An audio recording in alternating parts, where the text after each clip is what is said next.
नमस्ते विद्यार्थी मित्रों, आज हम कक्षा 6 इकाई 2 काव्य एक जगत एक लोक का अभ्यास हम देखेंगे।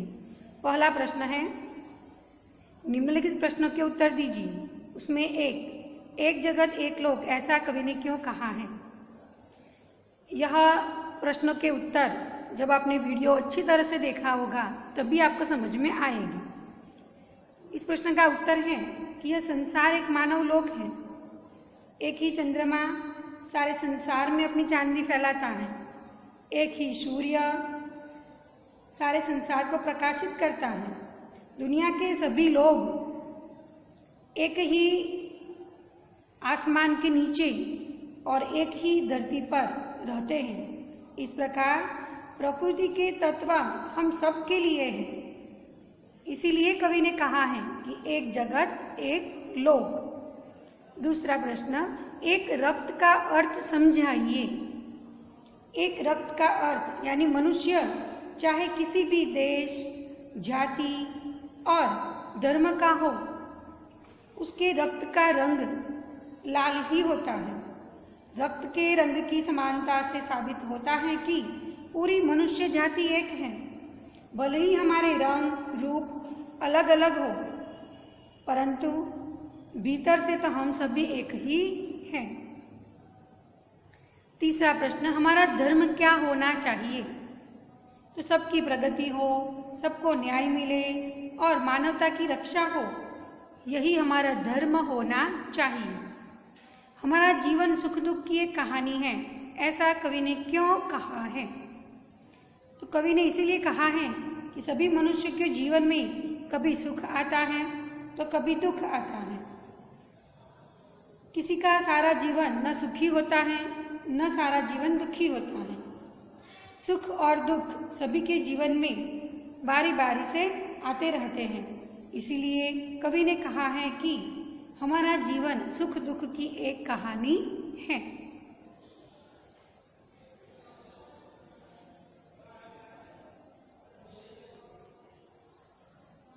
प्रश्न 2, ऊंचे स्वर में पढ़िए। इन शब्दों को आपको ऊंचे स्वर में पढ़ने हैं। सूर्य, सुख दुख, रक्त, अस्थि, प्राण, गाय, गूंज, हर्ष, ऐक्य, कर्म, प्रगति, लहराएं, विश्व शांति। इन शब्दों को आप भी ऊंचे स्वर में पढ़िए। उदाहरण के अनुसार निर्देशित वर्ण से शुरू होने वाले शब्द बनाइए। यहाँ उदाहरण दिया गया है, उसी के हिसाब से यहाँ काम करना है। ग से गमला, गगन, गोबर, गणेश।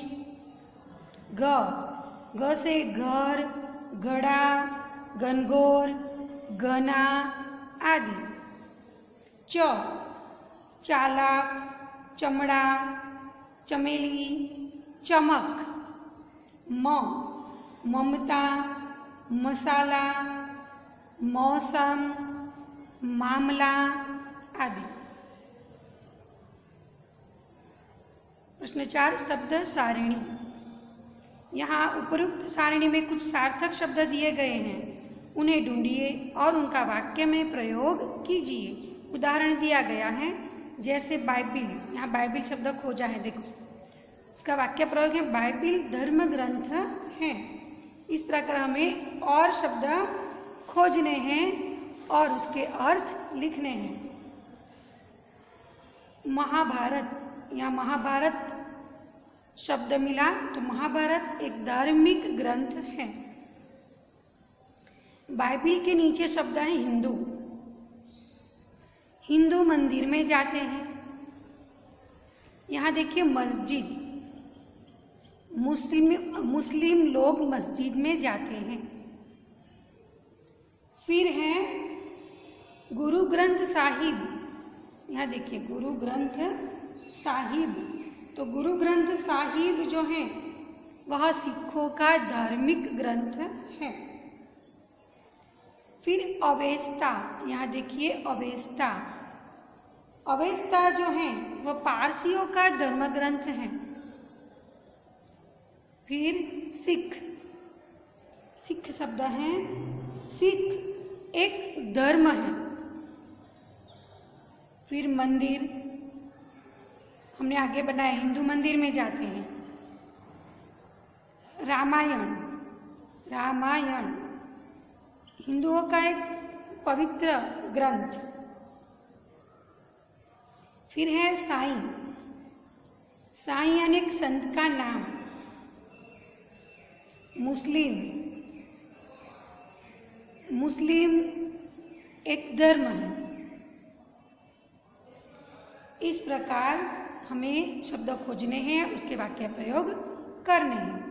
इस गीत को कक्षा में टैप रिकॉर्ड के द्वारा सुनाइए। हमने जो वीडियो भेजा है उसमें आप फिर से देखिए और उसका गान कीजिए।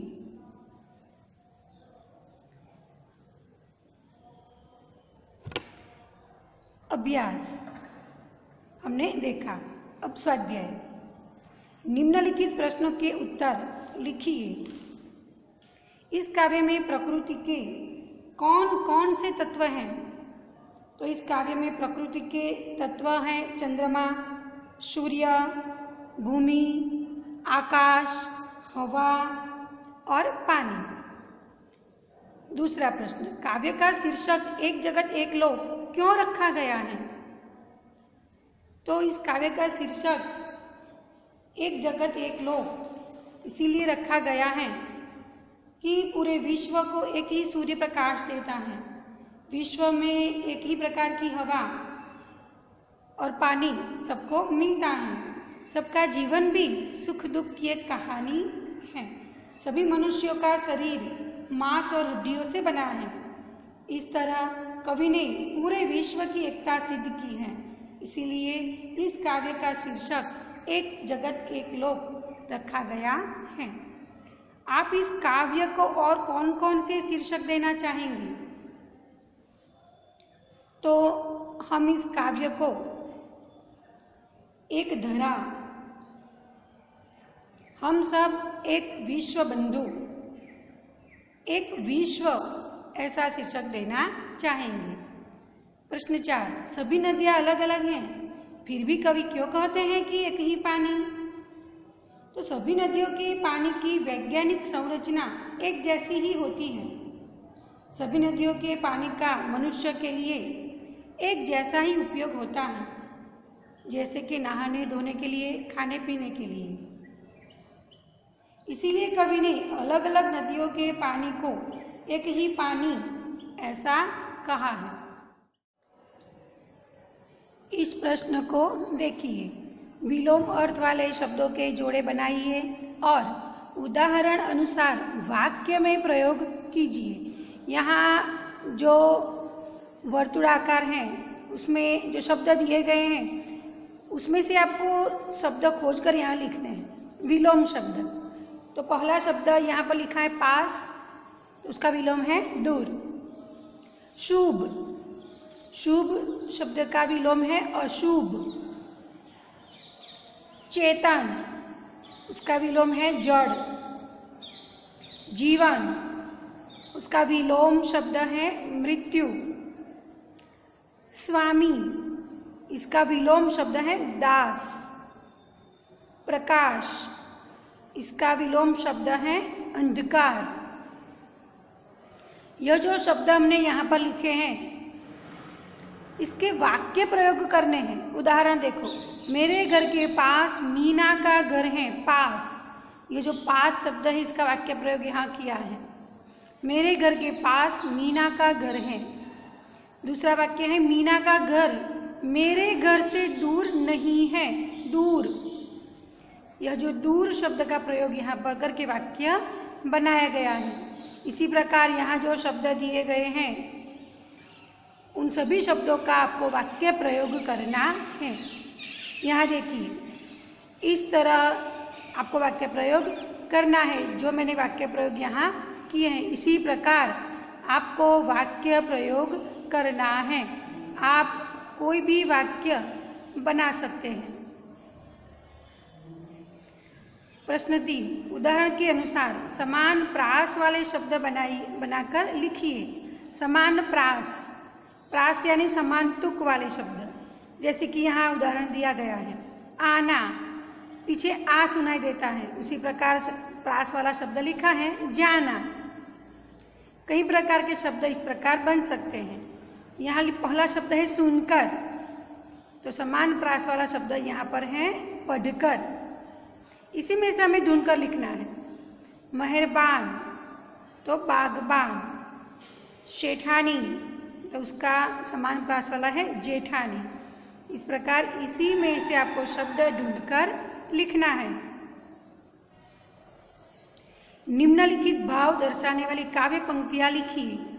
यह जो भावार्थ की पंक्ति है वह किस पंक्ति का भावार्थ है, वह पंक्ति हमें यहाँ पर लिखनी है। पूरे विश्व में एक ही सूर्य का प्रकाश है, एक ही हवा चल रही है और एक ही प्रकार का जल है। इसका अर्थ है कि एक तेज, एक हवा, एक ही पानी, यह पंक्ति हमें यहाँ पर लिखनी है। दूसरा भावार्थ है समता का यह गीत पूरा विश्व हमेशा गा रहा है। इसकी पंक्ति है हर्ष भरे गाए हम राग सुहाने, समता और ममता के गीत तराने। यहाँ देखिए, यहाँ पर वो पंक्ति हमें मिल जाती है।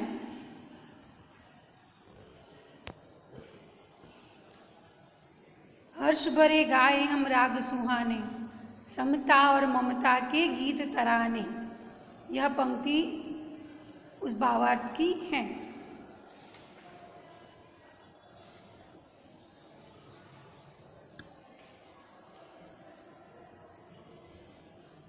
यहाँ देखिए प्रश्न 5, समानार्थी शब्द ढूंढकर घेरा बनाइए और लिखिए। इस कोष्ठक में से हमें इन शब्दों के समानार्थी अर्थ ढूंढकर यहाँ पर लिखने हैं, यानी कि 2 रिक्त स्थान हैं, एक शब्द के 2 अर्थ हमें इसमें से ढूंढने हैं। तो पहला शब्द है लोक। लोक शब्द का समानार्थी अर्थ है विश्व और दूसरा है दुनिया।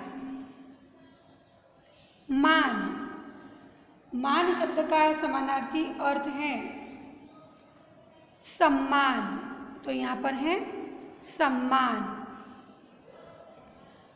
और यहाँ प्रतिष्ठा। निशान, निशान शब्द का अर्थ है चिन्ह। यहाँ देखो, यहाँ पर है चिन्ह। और दूसरा अर्थ है संज्ञा। हाथ, हाथ शब्द का समानार्थी अर्थ है हस्त, यहाँ पर है।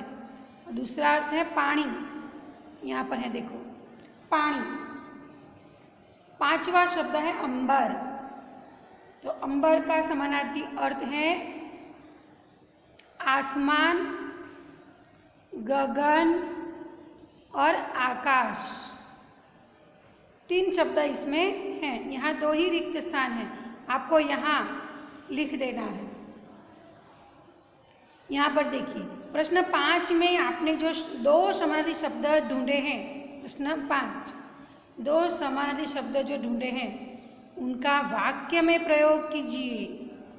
उदाहरण दिया गया है हाथ, पानी, उसका अर्थ है पानी, हाथ का समानार्थी अर्थ पानी। सीता ने पानी से पानी पिया, यह वाक्य प्रयोग उन्होंने किया है। इसी प्रकार हमने जो यहाँ शब्द लिखे हैं उसका वाक्य में प्रयोग करना है। यहाँ देखिए, ये जो मैंने वाक्य प्रयोग किए हैं आप उन्हें ध्यान से देखिए और इसी प्रकार आप वाक्य प्रयोग कीजिए। प्रश्न 7, नीचे दिए हुए चौरस में से उदाहरण के अनुसार संज्ञा शब्द बनाइए और उनका वाक्य में प्रयोग कीजिए। इस कोष्ठक में से, चौरस में से हमें संज्ञा शब्द खोजने हैं और उनका वाक्य प्रयोग करना है। जैसे कमल, कमल का फूल सुंदर है। दूसरा, छत, छत पर मोर है। तीसरा वाक्य शब्द बनेगा सागर, सागर गहरा है। फिर शब्द बनेगा मालवा,